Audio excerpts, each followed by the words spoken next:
وہ ساری رات سو نہیں سکی تھی، یوں ہی بستر پر لیٹی چھت کو گھورتی رہی۔ نیند اس کی آنکھوں سے کوسوں دور تھی۔ اس کے تکیے کے پاس وہی ادھ کھلا گلاب پڑا تھا۔ پتیوں کے کنارے مرجھا کر ہلکے سے زردی مائل ہو گئے تھے، مگر خوشبو ویسی ہی تھی۔ اذانوں کی آواز آئی تو اسے ہوش آیا۔ وہ اٹھی اور باتھ روم کی طرف چل دی۔ اس وقت اس کے دائیں بازو کے ساتھ بیساکھی لگی تھی۔ وہ جب بیساکھیاں استعمال کرتی تو اس کا وجود مکمل لگتا تھا۔ نماز ادا کرنے کے بعد وہ حسب معمول اپنی اسٹڈی کی طرف چلی گئی، لیکن آج اس کا پڑھنے کو جی نہیں کر رہا تھا۔ وہ یوں ہی بیٹھی کتابوں کو ریکس دیکھتی رہی۔ سمل نے دنیا کو کتابوں سے جانا تھا۔ اس نے کائنات کو پڑھ کر دیکھا تھا اور دیکھنے والوں سے زیادہ دیکھا تھا۔ سمل کو وہ سفید گلاب کا پھول ایک صفحے پر رکھ کر اس نے بند کر دیا۔ یہ پھول اس کے لیے بہت خاص تھا۔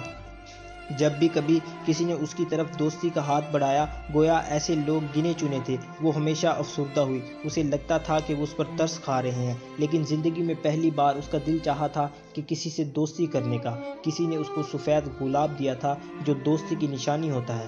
نجمہ، میرا یہ سوٹ تو پریس کر دیں۔ اس نے مسٹرڈ اور چاکلیٹ امتزاج کا ایک نہایت خوبصورت سوٹ نکال کر نجمہ کے حوالے کیا۔ نجمہ کچھ حیران سی ہوئی، اپنی سادہ اور کم گو مالکن کی جانب دیکھنے لگی۔ کل سے اس سے سمل کا رویہ بہت مختلف سا لگ رہا تھا۔ کپڑے زیب تن کرنے کے بعد اس نے بالوں کو ادھ کھلے جوڑے کی شکل میں باندھنا چاہا، مگر نجمہ نے روک دیا۔ نہ بی بی، بال کھلے چھوڑ دو، اتنے سونے بال ہیں تمہارے، باندھے ہوئے تو سارا حسن ماند پڑ جاتا ہے۔ اس کے بال واقعی بہت خوبصورت تھے، کمر تک گھنے سیاہ بال۔ شاید اس کے ظاہر میں ایک یہی حسین چیز تھی، اس کے بال کھلے چھوڑ دیے۔ اس نے کھڑکی پر نظر ڈالی۔ 4:30 ہو رہے تھے۔ سردیوں کی شامیں میں بہت جلدی ڈھلنے لگتی ہیں۔ اب مجھے پارک تک چھوڑائیں تو پھر بے شک واپس آ جانا، جیسے تاڈا حکم کی عملی تفسیر بنی۔ نجمہ اس کو پارک میں چھوڑ کر خود لوٹ آئی۔ وہ وہیں درخت کے تنے کے قریب انتظار کرنے لگی۔ وہ خود بھی نہیں جانتی تھی کہ وہ کس کا انتظار کر رہی ہے۔ کچھ دیر بعد اس نے ایک بچے کو اپنی طرف آتے دیکھا۔ اس کے ہاتھ میں سفید گلابوں کا گلدستہ تھا، جسے اس نے سمل کو تھما دیا۔ اٹس فار یو بیٹا، یہ کس نے دیا؟ اس نے نفی میں سر ہلا دیا۔ انہوں نے بتانے سے منع کیا ہے، وہ کہہ کر جانے لگا۔ سمل نے سر کے اشارے سے اس کو روکا اور اپنے پرس کی زپ کھولی اور گھر سے انتظام کر کے آئی تھی کہ پرس میں ایک کینڈی، اور اسے کینڈی دکھا کر اس کی آنکھوں میں امیدوں کے دیے روشن کیے۔ سوری، بچے نے مسکرا کر نفی میں سر ہلا دیا اور پاکٹ سے کٹ کیٹ کے 2 بار نکال کر اس کو دکھائے۔ مجھے کیڈبری نہیں، کٹ کیٹ پسند ہے، ان کا ٹیسٹ سب سے زیادہ اچھا ہے۔ اتنا کہہ کر وہ وہاں سے بھاگ گیا۔ سمل بے اختیار ہنس دی۔ اس نے اپنی نگاہیں پھولوں پر مذکور کر دی۔ اس کی ٹہنی سے ایک بار ایک کاغذ لپٹا تھا۔ اس نے کاغذ نکال کر اس پر لکھی تحریر پڑھی۔ وہ اتنی خوبصورت تو نہ تھی، مگر اسے اچھا لگا تھا کہ کسی نے اس کو سراہا، یوں اس کی تعریف کی۔ کچھ دن کے بعد وہ روز پارک آتی۔ روز ہی بچہ کوئی اسے پھول پکڑا دیتا۔ اس کے ساتھ مختلف نوٹ ہوتے، جنہیں سمل نے اپنی الماری سے لگا کر سنبھال کر رکھ دیا۔ ہر دفعہ انگریزی میں ایک دلچسپ بات لکھی ہوتی، اس کے نیچے ہمیشہ کیزی لکھا ہوتا۔ اس نے اس لکھائی سے بہت پسند آئی۔ ہر نوٹ پر اسے خوبصورت لکھائی میں کچھ نہ کچھ نہایت خوبصورت لکھا ہوتا۔ آپ پر نیلا کلر بہت سوٹ کرتا ہے، پلیز پہنا کریں۔ آپ کی آنکھیں بہت خوبصورت ہیں۔ آپ کے بال بہت حسین ہیں، پلیز کھولا کریں۔ آپ کے ہاتھ میں پکڑی کتابیں آپ کے ذوق کی عکاس ہیں، آئی ریئلی لائک اٹ۔ آپ پلیز بچوں کو رشوت مت دیا کریں، سارے بچے میرے وفادار ہیں۔ ایسے کئی نوٹ اس کے پاس محفوظ تھے۔ اس کا فیورٹ کلر بلو تھا، اس لیے اس نے آج شام نیوی بلو ڈریس زیب تن کیا تھا۔ ماہنور فرانس سے جو نازک جوتے لائی تھی، اس نے وہ پہنے اور شال اوڑھنے کی بجائے شانوں پر میچنگ دوپٹہ لے لیا۔ نہ جانے کتنے برس بعد وہ اپنے کمرے سے بیساکھی کے سہارے چلتی ہوئی جا رہی تھی۔ وہ پارک اپنے ساتھ کوئی نہ کوئی کتاب ضرور لے کر جاتی، مگر آج اس نے جان بوجھ کر کتاب نہ اٹھائی۔ آج وہ کچھ پلان کرنے کے لیے آئی تھی۔ جب آج وہ بچہ پھول لے کر آئے گا تو میں یہ کہہ کر نہیں لوں گی جس نے بھیجے ہیں اسے کہو خود آ کر دیں۔ اپنی مخصوص جگہ کے ساتھ پڑے سنگی بیچ پر سمل بیٹھ گئی۔ اس کو بیٹھے قریباً آدھا گھنٹہ بیت گیا تھا، مگر کوئی پھول نہ لایا۔ وہ بہت پریشان سی ہوگی۔ دفعتاً اس کی نگاہ کچھ ہی فاصلے پر کھیلتے بچوں پر پڑی، جو بچے روز اس کے لیے پھول لاتے تھے۔ ان میں سے ایک وہاں موجود تھا۔ سمل نے اشارے سے اسے اپنے پاس بلایا اور وہ فٹ بال ہاتھ میں پکڑے مؤدب سا ہو کر قریب چلایا۔ جی بیٹا، آج آپ میرے لیے پھول نہیں لائے؟ میں وہ تھوڑی لاتا تھا، وہ تو سر لاتے تھے۔ آج غالباً اس کو چاکلیٹ نہیں ملی تھی۔ کون سے سر؟ وہ محتاط لہجے میں پوچھنے لگی۔ ہمارے سپورٹس ٹیچر ہیں۔ وہ شان بے نیازی سے بولا۔ نام کیا ہے آپ کے سر کا؟ سر زید۔ پورا نام کیا ہے؟ پتہ نہیں اس نے شانے اچکائے اور وہ آج پھول نہیں لائے۔ نہیں، کیوں؟ وہ مایوسی سے پوچھنے لگی۔ پتہ نہیں، اتنا کہہ کر وہ وہاں سے چلا گیا۔ وہ کیوں نہیں آیا آج؟ مسلسل 22 دنوں سے وہ مجھے پھول بھجواتا رہا، آج کیوں نہیں آیا؟ وہ کافی دیر وہیں بیٹھی اس گمنام شخص سے بھجوائے پھول کا انتظار کرتی رہی، مگر کوئی نہ آیا۔ اندھیرا پھیل چکا تھا۔ جب وہ گھر لوٹی تو جہانگیر اور سلمیٰ کو لان چیئرز پر بیٹھے باتیں کرتے دیکھا۔ سمل کو دیکھ کر وہ دونوں کچھ چھٹک کر خاموش ہو گئے۔ آج جب وہ اپنے عمدہ لباس کے ساتھ کانوں میں ننھے سے آویزے پہنے بغیر ویل چیئر یا کتاب کے کہیں باہر سے گھر اندر داخل ہو رہی تھی تو ان دونوں کا چونکنا فطرتی عمل تھا۔ سمل بیٹا ادھر آؤ، یہاں بیٹھو، جہانگیر صاحب نے کہا تو وہ دھیرے سے دھیرے چلتی ان کے برابر والی کرسی پر آ کر بیٹھ گئی۔ کہاں تھی ممی؟ حشاش بشاش لہجے میں پوچھنے لگی۔ ایسے ہی پارک میں سیر کرنے گئی تھی۔ اس کا انداز بہت عام سا تھا۔ ایک دم اسے خیال آیا، ڈیڈ، اس نے دھیرے سے ان کو مخاطب کیا، آپ کی گاڑی کا ڈرائیور ہوگا، مجھے واپس پارک جانا ہے، میں وہاں کچھ بھول آئی ہوں، چلو تمہیں لے چلتا ہوں۔ وہ اٹھ کھڑے ہوئے۔ پارک پہنچ کر وہ جلدی سے گاڑی سے نکلی۔ اس کی نگاہیں کسی کو کھوج رہی تھیں۔ جلد ہی اس کو اس کا مطلوبہ چہرہ نظر آ گیا۔ یہ وہ بچہ تھا جو پہلے دن اس کے لیے پھول لایا تھا۔ اس کے قریب گئی۔ بیٹا، آپ کو یاد ہے آپ میرے لیے پھول لائے تھے؟ وہ سر زید نے دیے تھے۔ آپ کے اسکول کا نام کیا ہے؟ بچے نے بتایا کہ وہ فوراً مڑی اور واپس جا کر گاڑی میں بیٹھ گئی۔ کیوں، مل گئی تمہاری چیز؟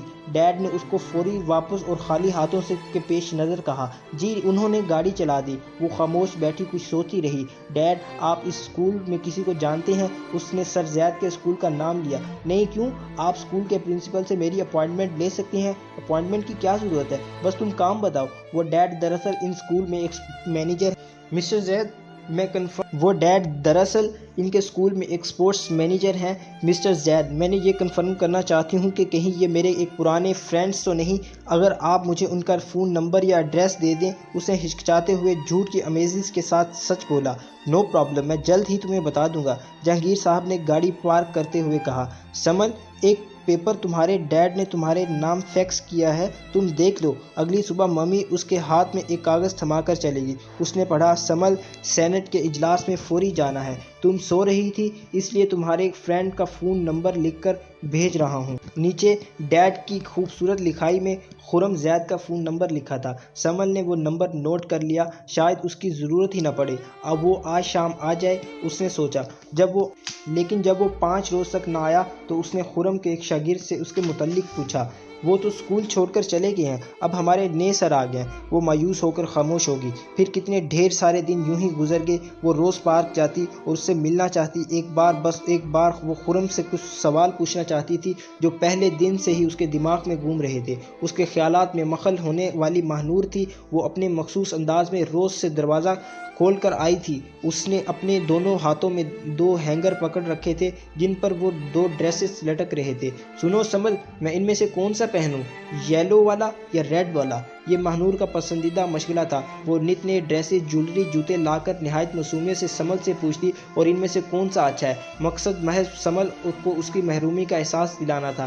وہ ہمیشہ اس کی کوشش میں کامیاب ہو جاتی، اس وجہ سے سمل کو ان چیزوں سے نفرت ہو گئی تھی۔ بتاؤ کون سا اچھا ہے؟ اس سوال پر سمل کا موڈ مزید خراب ہو گیا۔ سچ بتاؤ، وہ روکھے لہجے میں بولی۔ آف کورس دونوں انتہائی بیہودہ ہیں۔ زندگی میں پہلی بار اس نے ماہنور کی طرف اس طرح بات کی تھی۔ ماہنور نے حیرت سے اپنی بڑی بہن کو دیکھا۔ وہ بیڈ پر بیٹھی جس کے ساتھ اس کی بیساکھی پڑی تھی۔ اس میں وہ تبدیلی آ گئی تھی جس سے ماہنور پچھلے 19 برس سے ڈرتی تھی۔ اگر سمل بدل گئی تو وہ اس پر فوقیت لے جائے گی اور ماہنور کہیں بیک گراؤنڈ میں غائب ہو کر رہ جائے گی۔ کیوں، کیا خرابی ہے ان میں؟ ماہنور اپنے غصے پر قابو پاتے ہوئے بولی۔ خرابی تمہاری چوائس میں ہے۔ یہ ریڈ کلر اتنا برائٹ ہے کہ تمہیں سوٹ نہیں کرے گا، اور یلو، وہ تو بہت ہی چیپ لگے گا، اس نے انتہائی صاف گوئی سے کہا۔ سمل، تمہارے جوتے تھوڑے چیپ ہیں، بالکل آؤٹ آف فیشن، تمہاری کمپلیکیشن پر یہ کلر سوٹ نہیں کرتا۔ ماہنور اس کے الفاظ واپس لوٹا رہی تھی۔ ہاں، میں نے کہا تمہاری چوائس چیپ ہے، یہ تم ہی لائی تھی کراچی سے میرے لیے، سمل نے اطمینان سے کہا۔ وہ تو ماما۔ نور پلیز، اگر کوئی اور بات نہ ہو تو کچھ دیر کے لیے مجھے اکیلا چھوڑ دو۔ ماہنور تیزی سے مڑی اور زور سے دروازہ بند کر چلی گئی۔ کچھ سوچ کر سمل نے بیڈ سائڈ ٹیبل سے اپنی ڈائری نکالی جہاں خرم کا نمبر لکھا تھا۔ دھڑکتے دل کے ساتھ اس نے نمبر ملایا۔ تیسری گھنٹی پر فون اٹھا لیا گیا۔ ہیلو، کسی لڑکی کی آواز اس کی سماعت سے ٹکرائی اور وہ خاموش رہی۔ ہیلو، لڑکی نے اس بار بقدر زور آواز سے کہا، اسے بیک گراؤنڈ میں ایک مردانہ آواز آئی۔ سجل، کس کا فون ہے؟ پتہ نہیں بھائی کوئی بول ہی نہیں رہا، لڑکی نے پیچھے سے جواب دیا۔ تو پھر بند کر دو نا، اتنا تڑک کہہ کر کہا گیا کہ سمل ڈر کر رہ گئی۔ فون کھٹاک سے بند ہو گیا، شاید اس نے غلط نمبر ملا دیا تھا۔ فون دوبارہ آنے پر اس نے پھر وہ نمبر ڈائل کیا جو اپنی ڈائری پر لکھ کر رکھا تھا۔ دوسری طرف مسلسل گھنٹی جاری تھی، کوئی 9ویں گھنٹی پر فون اٹھا لیا گیا۔ ہیلو، ایک گمگیر آواز اس کے کانوں میں گونجی۔ وہ سیکنڈ کے 1000ویں حصے میں جان گئی کہ یہ وہی شخص ہے جس نے سجل نامی لڑکی کو فون بند کرنے کا کہا تھا۔ ہیلو، وہ اپنے مخصوص مدھم لہجے میں بولی۔ جی فرمائیے، نہایت مصروف لہجے میں کہا گیا۔ مجھے خرم زید سے بات کرنی ہے۔ بول رہا ہوں، آپ کون؟ وہ جسے آپ روز پھول بھجواتے تھے۔ یہ کہہ کر وہ خاموش ہو گئی۔ ہیلو، وہ سمجھا کہ لائن کٹ گئی ہے۔ جی، وہ جلدی سے سنبھل کر بولی۔ آپ کون بات کر رہی ہیں؟ خرم نے دوبارہ استفسار کیا۔ میں سمل جہانگیر ہوں، اس نے ڈرتے ڈرتے بتایا۔ پتہ نہیں اس کا کیا رد عمل ہوگا، وہ خوش ہوگا یا پھر غصہ کرے گا۔ چند سماعتیں خاموش رہنے کے بعد وہ بولا، تو آپ سمل جہانگیر ہیں؟ جی، آپ نے مجھے پہچان لیا؟ وہ اپنے لہجے کی مسرت چھپاتے ہوئے بولی۔ پہچانتا کیسے نہیں، آپ تو غالباً کوئن آف جارڈن ہیں یا پرنس آف ولیمز، جو اب میں نام سنتے ہی پہچان جاؤں گا۔ اتنے قطعی انداز میں وہ خفیف سی رہ گئی۔ Sorry, wrong number. Wrong number کیسے؟ خرم زید میرا ہی نام ہے، مگر آپ کون؟ اس کی آنکھوں میں پانی بھر آیا۔ میں ہوں لنگڑی، وہ بدصورت لڑکی ہوں جس پر ترس کھا کر آپ اسے پھول بھجواتے تھے، وہ روندے ہوئے لہجے میں بولی۔ چند ثانیے دوسری طرف خاموشی چھا گئی۔ بالآخر وہ بولا، مگر پارک میں نے جس لڑکی کو دیکھا تھا وہ معذور تھی، مگر تھی بہت خوبصورت۔ اس کا لہجہ اب کی بار بہت نرم تھا۔ ایک انجانی خوشی سے سمل کا احاطہ کر لیا۔ آپ شام کو پارک میں آئیں گے؟ وہ بولا۔ میں تو روز ہی آتی ہوں، آپ سے ملتے ہوئے ڈرتا ہوں شاید آپ کو پسند نہ ہو۔ آپ آئیں گے نا؟ وہ بچوں کی طرح اصرار کرنے لگی۔ اگر آپ بال کھول کر نیلا ڈریس پہن کر آئیں گی تو میں ضرور آؤں گا۔ سمل کے چہرے پر مسکراہٹ بکھر گئی۔ اس نے الوداعی کلمات کہہ کر فون رکھ دیا اور شام ہونے کا انتظار کرنے لگی۔ اس نے کوئی خاص اہتمام نہیں کیا تھا، بس نیلے کپڑے پہنے، بال کھولے اور اپنے آپ کو آئینے میں دیکھنے کا تکلف کیے بغیر ہی کمرے سے نکلی اور لاؤنج میں ہوتی ہوئی صدر دروازے کی طرف بڑھی۔ لاؤنج میں ماہنور بیٹھی ہوئی تھی، اس کو اس کا انداز نظر انداز کر کے آگے بڑھنا ہی چاہتی تھی۔ اس کو سمل کی آواز کانوں سے ٹکرائی۔ سمل، تم آج کل کچھ زیادہ ہی آوارہ گرد نہیں ہوتی جا رہی؟ روز شام کو کہاں نکل جاتی ہو؟ رات کو 2 بجے گھر لوٹنے والی ماہنور کڑے تیوروں سے پوچھنے لگی۔ میں تو پارک جا رہی ہوں، سمل نے دھیرے سے جواب دیا۔ واک کرنے؟ ماہنور نے طنز دیا۔ مسکراہٹ سے اس کی جانب اچھالی، وہ سر جھٹک کر آگے بڑھی۔ عقب میں اسے اپنی بہن کی آواز سنائی دے رہی تھی۔ نجمہ یا چچو کو ساتھ لیتی جاؤ، کہیں گر گئی تو پھر اٹھانے کون آئے گا؟ سمل کی آنکھوں میں پانی بھر آیا۔ وہ تیزی سے دروازہ کھولتے ہوئے باہر نکل گئی۔ پارک پہنچتے ہی اس نے اپنے آپ کو پر قابو پا لیا تھا۔ وہ سنگی بینچ پر بیٹھ گئی۔ وہ کیسا ہوگا؟ اس نے کہا تھا کہ اس سے ملنے سے ڈرتا ہے، شاید وہ اس کو پسند نہ ہو۔ کیوں؟ کیا وہ بہت عام شکل کا ہوگا؟ مجھ سے بھی زیادہ، اس نے سوچا۔ ہیلو، ایک نرم گرم سی آواز اسے اپنے عقب میں سنائی دی۔ اس نے گردن موڑ کر پیچھے دیکھا تو جو پہلا نام سمل کے ذہن میں آیا، جین آسٹن کا ڈراسی الزبتھ کا ہیرو۔ وہ ہینڈسم تھا، بلکہ بہت زیادہ ہینڈسم۔ اس کی آنکھوں پر کسی مغلیہ شہزادے کا گمان ہوتا تھا۔ اس کی اٹھی ہوئی یونانی ناک چہرے کی پرکشش نقوش کو بہت مغرور کر دیتی تھی۔ خرم نے اپنے ہاتھ میں پکڑا لمبی ٹہنی والا سرخ گلاب سمل کی طرف بڑھا دیا۔ یہ تمہارے لیے۔ کیا سوچ رہی ہو؟ وہ دلچسپی سے اس کی طرف دیکھتے ہوئے بولا۔ ڈراسی، وہ بڑبڑائی۔ کیا؟ وہ سن نہیں پایا تھا۔ کچھ نہیں، اس نے نگاہیں گلاب پر مذکور کر دیں۔ خرم نے اس سے پہلے اس کو سرخ گلاب نہیں بھجوایا تھا۔ میں تمہاری توقعات پر پورا نہیں اترا۔ خرم کے لہجے میں اداسی تھی۔ یہی بات ہے نا؟ ہاں، وہ مدھم لہجے میں بولی۔ تم نے میرے بارے میں کیا سوچا تھا؟ آپ کو میں نے جیسا سوچا تھا، آپ اس سے زیادہ ہینڈسم ہیں۔ پھر اس نے آرام سے کہنے پر سمل سے ناسمجھی کے عالم میں اس کی جانب دیکھا۔ اگر میری شکل اچھی بھی ہے تو اس میں میرا کوئی کمال نہیں، یہ تو اوپر والے نے بنائی ہے۔ انسان کا کمال تو وہ ہوتا ہے کہ وہ جو خود کرے یا اپنی محنت سے حاصل کرے۔ جو چیز دسترس سے باہر ہو اسے غرور کرنا یا شرمندہ کرنا غلط ہے۔ بات میرے سر سے گزر چکی تھی، وہ سمجھنے کے باوجود بولی۔ نہیں، تم سمجھنا ہی نہیں چاہتی۔ مجھے ذرا یہ کتاب دکھاؤ۔ اس کے ہاتھ سے برابر کارڈ لینڈ کا ناول لیتے ہوئے کہا۔ تم کس کو پڑھتی ہو؟ یہ وہ سوال تھا جو سمل سے پہلے کسی نے نہیں کیا تھا۔ وہ زیادہ نہیں بولتی تھی مگر اس جواب میں وہ تقریباً آدھا گھنٹہ بولتی رہی۔ سمل نے اپنی تمام کتابوں، ان کے لکھاریوں کے نام، اپنی پسندیدہ اور ناپسندیدہ کردیدہ گنوا دیے۔ سمل کی دنیا لطیفوں کی قلم اور کاغذوں کی دنیا کرداروں کے لیے کہکشاں تھی۔ ایک دم وہ خاموش ہوگی۔ اسے احساس ہوا کہ کافی دیر سے وہی مسلسل بول رہی ہے، جبکہ خرم ہونٹوں پر مسکراہٹ سجائے اس کو خاموشی سے تک دیکھ رہا ہے۔ خاموش کیوں ہو گئی؟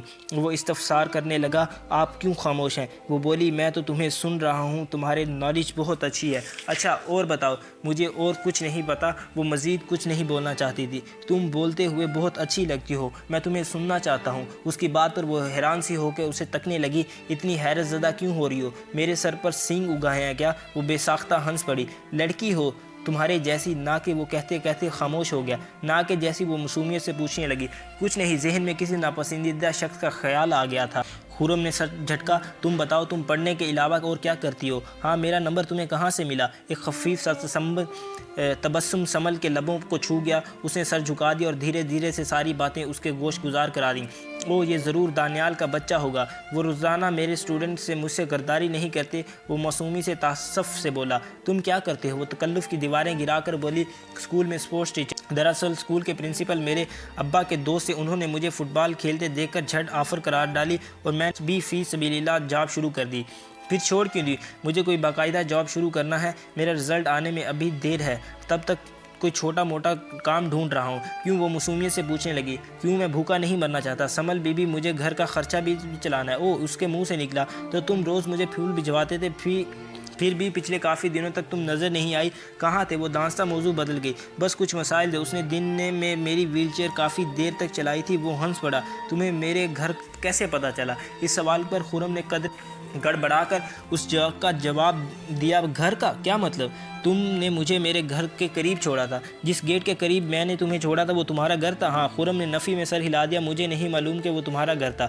گھر چلو گے میرے ساتھ؟ وہ ایک دم جھجک کر بولی۔ نہیں، پھر کبھی، ابھی مجھے ایک کام یاد آ گیا ہے، میں چلتا ہوں، کل آؤں گا۔ اوکے، خدا حافظ۔ اتنا کہہ کر وہ تیزی سے اٹھا اور وہاں سے چلا گیا۔ سمل محض شانے اچکا کر رہ گئی۔ عجب شخص ہے یہ بھی، اچانک ہی 2 گھنٹے کے بعد کون سا کام یاد آ گیا؟ وہ اٹھی اور گھر کی جانب چل۔ ہوا کے سر جھونکے اس کے چہرے سے ٹکراتے ہوئے اس کے بالوں کو بار بار رخسار پر بکھیر رہے تھے۔ وہ کافی دیر تک خاموش بیٹھا محوت کے عالم میں اس کو تکتا رہا۔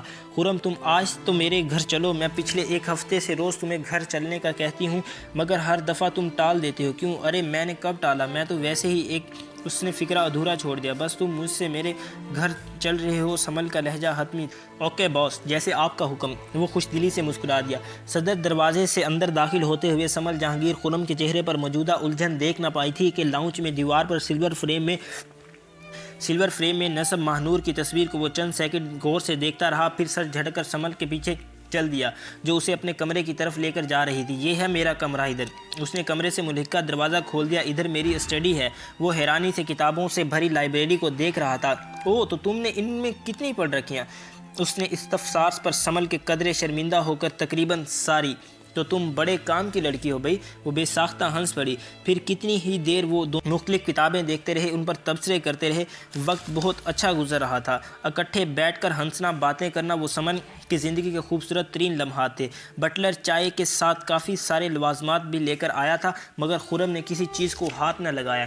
چائے میں پیتا نہیں اور بیکری والی چیزیں مجھے پسند نہیں۔ اس نے سمل کے پرزور اسرار کو نہایت خوبصورتی سے یہ کہہ کر مسترد کر دیا۔ ایک دم ہی دروازہ کھلا اور وہ ہمیشہ کی طرح اندر آتے ہوئے اونچی آواز میں بولی، سمل، وہ میگزین جو میں نے ادھر نوبارت کو دیکھ کر ماہنور ایک دم ٹھٹک کر رہ گئی۔ تم نے اس حیرانی سے خرم کی جانب دیکھا۔ ایک ناپسندیدہ سی نگاہ ڈال کر استفہامیہ نظروں سے سمل کو دیکھ رہا تھا۔ ماہنور، یہ میرے فرینڈ ہیں خرم زید، اور خرم، یہ ماہنور ہے میری بہن۔ خرم نے نہایت شائستگی سے سر ہلا کر رسمی کلمات کہے مگر ماہنور مسلسل اس کو تکتے ہی جا رہی تھی۔ مجھے نہیں پتا آج کہ آپ اسلام آباد میں رہتے ہیں، بالآخر نور نے مسکرا کر کہہ دیا۔ سمل نے حیرانی سے نور کو دیکھا۔ آپ دونوں ایک دوسرے کو جانتے ہیں؟ ہاں، کیوں نہیں، میں ان سے مل چکی ہوں۔ کیوں خرم؟ وہ خوش دلی سے بولی۔ ایکسکیوز می مس، میں آپ سے پہلی دفعہ مل رہا ہوں۔ وہ قدرے سخت لہجے میں بولا۔ ماہنور کا چہرہ ایک دم دھواں سا ہو گیا۔ لیکن وہ معلم جبا کے ہوٹل میں آپ ہی تھے نا؟ وہ بمشکل بولی۔ خرم نے چند ثانیے کو سوچا، پھر نفی میں سر ہلا دیا۔ مجھے یاد نہیں، آئی ایم سوری۔ سمل نے قدرے چونک کر نور کی جانب اور پھر خرم کی جانب دیکھا۔ ماہنور ہرگز ایسی لڑکی نہیں تھی کہ بھلائی جا سکتی۔ کیا خرم کو واقعی یاد نہ تھا کہ وہ بن رہا ہے؟ جس لمحے ماہنور کمرے میں داخل ہوئی تھی، سمل نے خرم کے چہرے پر واضح ناگواری کی لہر دیکھی تھی۔ سمل نے ماہنور کو دیکھا، احساس توہین سے اس کے کان کی لوئیں سرخ ہو گئی تھیں۔ اس نے غصے سے کہا، خرم کو گوارا بھی، پھر بولی، تم بہت اچھے ایکٹر ہو، میں چلتا ہوں۔ اس نے سمل کی طرف دیکھتے ہوئے کہا، تم اپنی بڑی بہن کا غصہ ٹھنڈا کرو، اوکے، اللہ حافظ۔ وہ سمل کے الوداعی کلمات کا انتظار کیے بغیر ہی تیز تیز قدموں سے چلتا ہوا کمرے سے باہر نکل گیا۔ ایڈیٹ، وہ بڑبڑائی۔ اگلے دن وہ خرم سے مل سکی، نہ ہی ماہنور اس کا سامنا ہوا۔ وجہ ڈیڈ کی ناساز طبیعت تھی۔ وہ اچانک ہی دبئی سے لوٹ کر آئے تھے اور سخت بخار میں سر میں مبتلا تھے۔ مسلسل 2 دن تک سمل ان کی تیمارداری کرتی رہی۔ مما کسی چیریٹی شو میں شرکت کرنے کے لیے کراچی گئی ہوئی تھی، اور رہی ماہنور، وہ تو کب آتی ہے کب جاتی ہے سمل کو خبر نہ تھی۔ وہ صبح چائے لے کر ان کے کمرے میں آئی تو ایٹرنیٹی کی خوشبو فوراً ناک سے ٹکرائی۔ وہ فل سائز ڈریسنگ مرر کے سامنے کھڑے ہو کر اپنا کالر درست کر رہے تھے۔ دروازہ کھلنے کی آواز پر انہوں نے گردن موڑ کر اس کی طرف دیکھا اور مسکرائے۔ ڈیڈ، سمل نے پلکیں جھپکائیں، آپ آفس جانے کے لیے تیار ہو رہے ہیں؟ انہوں نے ٹائی کی ناٹ باندھتے ہوئے اثبات میں سر ہلایا۔ Come and dead. وہ کرسی پر بیٹھ گئی، بیساکھی ساتھ رکھی اور چائے کی پیالی ان کو تھما دی۔ اگر آپ آج آفس نہ جائیں تو کون سی قیامت آ جائے گی؟ میں کماؤں گا نہیں تو آپ کھاؤ گے کہاں سے؟ اس نے ہمیشہ کی طرح کہا۔ مگر ڈیڈ، لوگ تو کہتے ہیں سینیٹر جہانگیر کے پاس اتنی دولت ہے کہ 7 پشتیں بیٹھ کر کھا سکتی ہیں، تو پھر 8ویں پشت کیا کرے گی؟ 8ویں پشت کی بجائے آپ اپنی فکر کریں۔ آپ کی طبیعت آج ہی کچھ سنبھلی ہے، اور سمل بیٹا، میں نے اپنے پاؤں آلریڈی کافی گہری دلدل میں پھنسا رکھے ہیں۔ مجھے بہت سارے معاملات دیکھنے ہیں۔ اگر میرا ایک قدم بھی اکھڑ گیا تو سب ختم ہو جائے گا۔ انہوں نے سر جھٹکایا۔ مگر تم نہیں سمجھ سکتی کبھی؟ ماہنور نے پوچھا۔ تو وہ بھی تمہیں تفصیل سے سمجھائے گی؟ ہاں، سمل تو بچپن سے ہی ناسمجھ اور بیوقوف تھی، مگر ماہنور تو کی کیا ہی بات تھی، سمل کو ہمیشہ ہی سب سننے کی عادت۔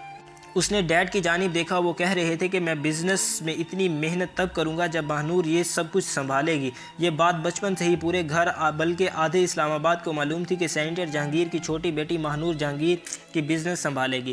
جہانگیر صاحب جا چکے تھے۔ اس نے چائے کا کپ اٹھایا اور انہوں نے چائے نہیں پی تھی۔ وہ کمرے سے باہر نکل کر کچن کی طرف جا رہی تھی کہ جب اس نے ماہنور کی آواز سنی۔ وہ سن کر روم سے نکل کر اس کی طرف آ رہی تھی۔ سمل نے کپ قریب سے گزرتے بٹلر کا تھما دیا اور اس کی جانب دیکھنے لگی۔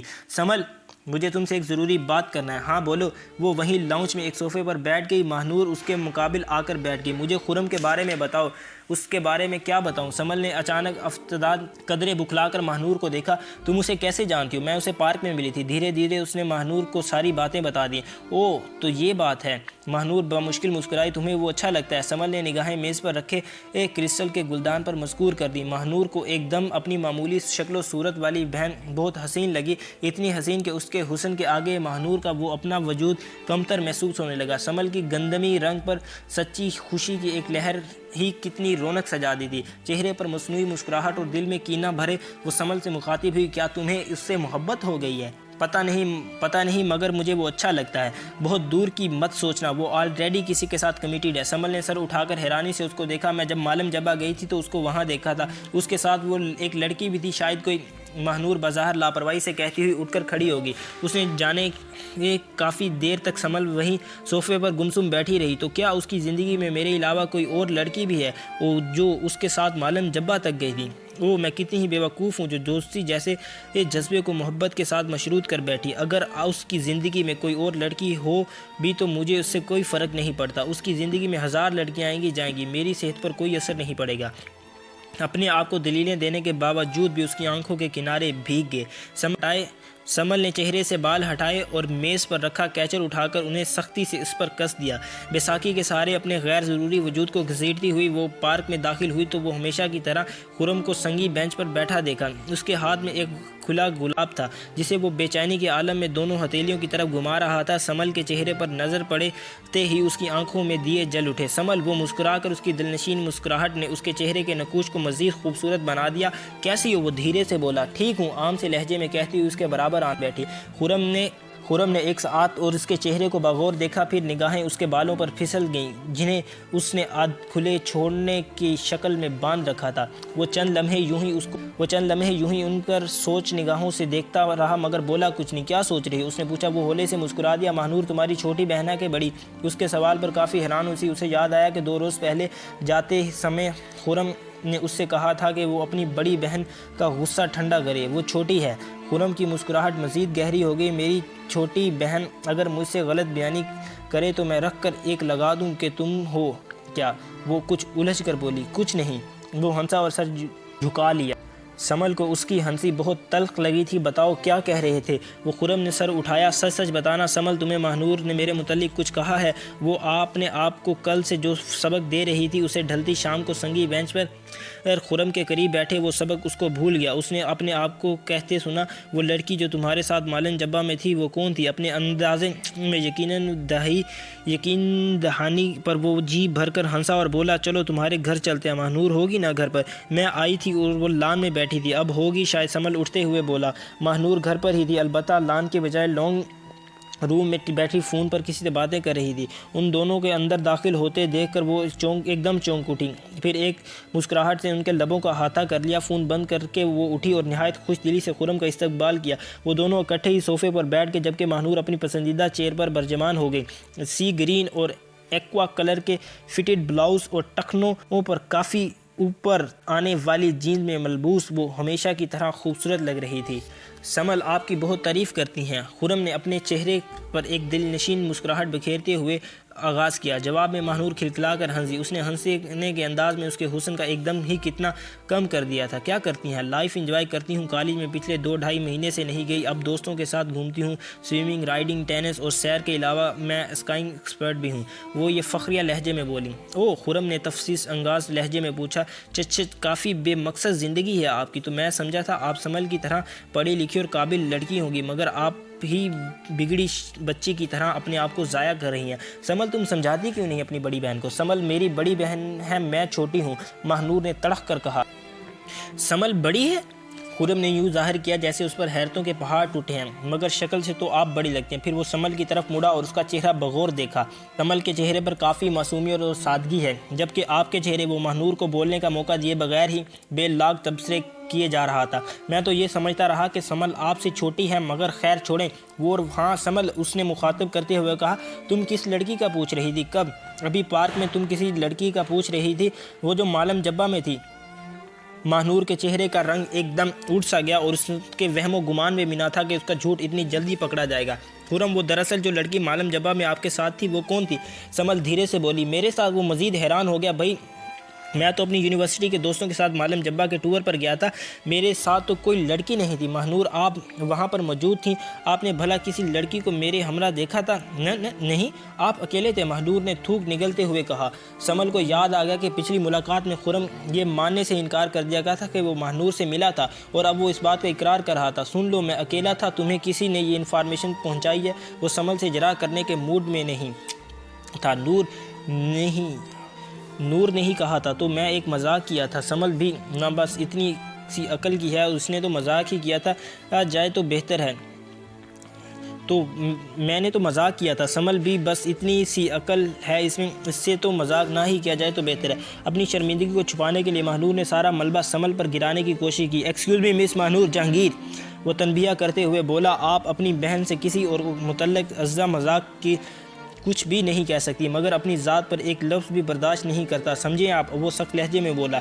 ماہنور نے کچھ کہنے کے لیے لب کیے، مگر اس سے پہلے ہی وہ جانے کے لیے اٹھ کھڑا ہو گیا۔ میں چلتا ہوں، کال کروں گا، وہ سمل کو مخاطب کر کے بولا اور نکل گیا۔ نور سمل کو جرا کرنے کا موقع دیے بغیر وہاں سے اٹھ کر جا چکی تھی۔ ان دونوں کے جانے کے بعد کافی دیر تک وہاں بیٹھی کچھ سوچتی رہی۔ تم اپنی بہن سے اتنا ڈرتی کیوں ہو؟ میں ڈرتی نہیں ہوں، وہ برا ماننے بغیر بولی۔ تم ڈرتی ہو، اس سے مان جاؤ۔ وہ اسے چھیڑنے لگا۔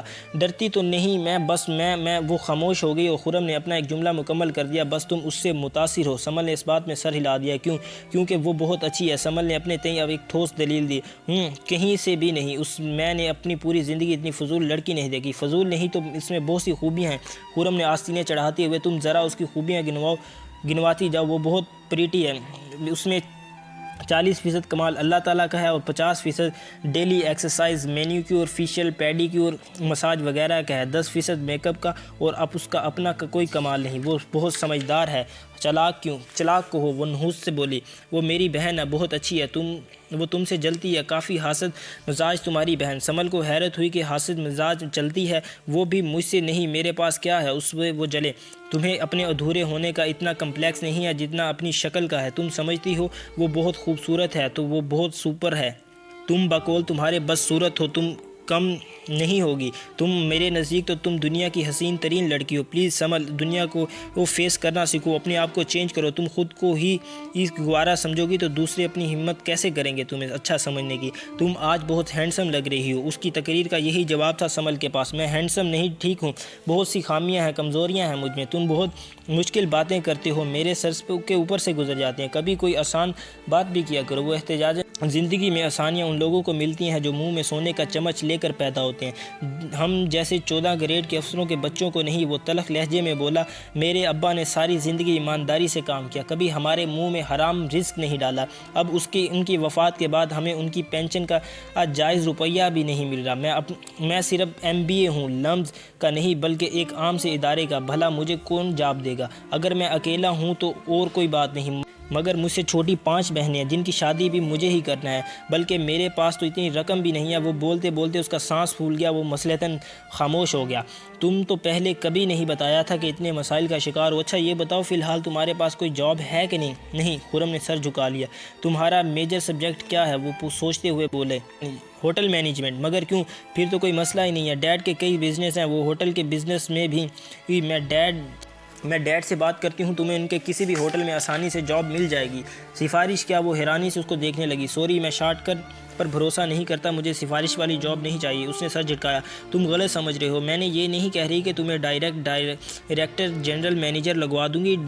ڈیڈ میرٹ پر ہو گئی اور میں تم ان سے بات کا چھوڑو، مجھے کسی کا فیور نہیں چاہیے، مجھے اپنے آپ پر بھروسہ ہے، میں محنت کر کے سکتا ہوں۔ تم کیا کرنا چاہتے ہو؟ میں بہت کچھ کرنا چاہتا ہوں، میں ہوٹل کے بزنس کا گاڈ فادر بننا چاہتا ہوں۔ وہ پرعزم لہجے میں بولا، تم کمیونزم بننا چاہتے ہو، تم دنیا میں 22,000 ہائی لینڈ ان پر کھولنا چاہتے ہو۔ نہیں، میں چاہتا ہوں کہ لوگ کل ان کے نوجوانوں سے پوچھیں کہ تم خرم زید بننا چاہتے ہو۔ میں 100 ہوٹلز کی ایک چین بنانا چاہتا ہوں، اس دنیا کو فتح کرنا چاہتا ہوں۔ اس کی آنکھوں میں ایک چمک اٹھی۔ خرم، تمہیں پتہ ہے تمہاری آنکھوں میں کیا ہے؟ کیا ہے؟ تمہاری آنکھوں میں جگنو ہے۔ جانتے ہو جگنو کیا ہوتے ہیں؟ یہ امید کے دیے ہوتے ہیں، یہ بند گلی کے دریجے کھول دیتے ہیں، یہ اندھیرے میں روشنی کی شمع جلاتے ہیں، مسافروں کو راستہ دکھاتے ہیں۔ اندھیری سڑک کے مسافروں کو ان کی بہت ضرورت ہوتی ہے۔ پتہ ہے اندھی سڑک کے مسافر کون ہوتے ہیں؟ وہ لوگ جو محبت کی راہ پر چلتے ہیں، اپنے خواب تلاش کرتے ہیں۔ تمہارے بہت سے خواب ہیں، میرے بھی بہت سے خواب ہیں۔ اس نے سامنے بہتی جھیل کو دیکھا۔ میرا دل کرتا ہے کہ ایک جزیرہ ہو، بالکل الگ تھلگ، وہاں اور کوئی نہ ہو، اس پر بڑے پام کے درخت ہوں، ان میں گھرا ایک بہت خوبصورت سا ہٹ ہو، باہر ایک لکڑی کا سائن بورڈ لگا ہو جس پر لکھا ہو فار سمل مائی لو، اور کوئی ایسا شخص ہو جو مجھے وہ سب کچھ دے۔ میں جو چاہتی ہوں اس میں سے ہم دونوں رہیں، بس یہی میرا خواب ہے۔ سمل خرم کے دھیرے سے پکارا، اگر میں تمہارے خواب پورے کر دوں تو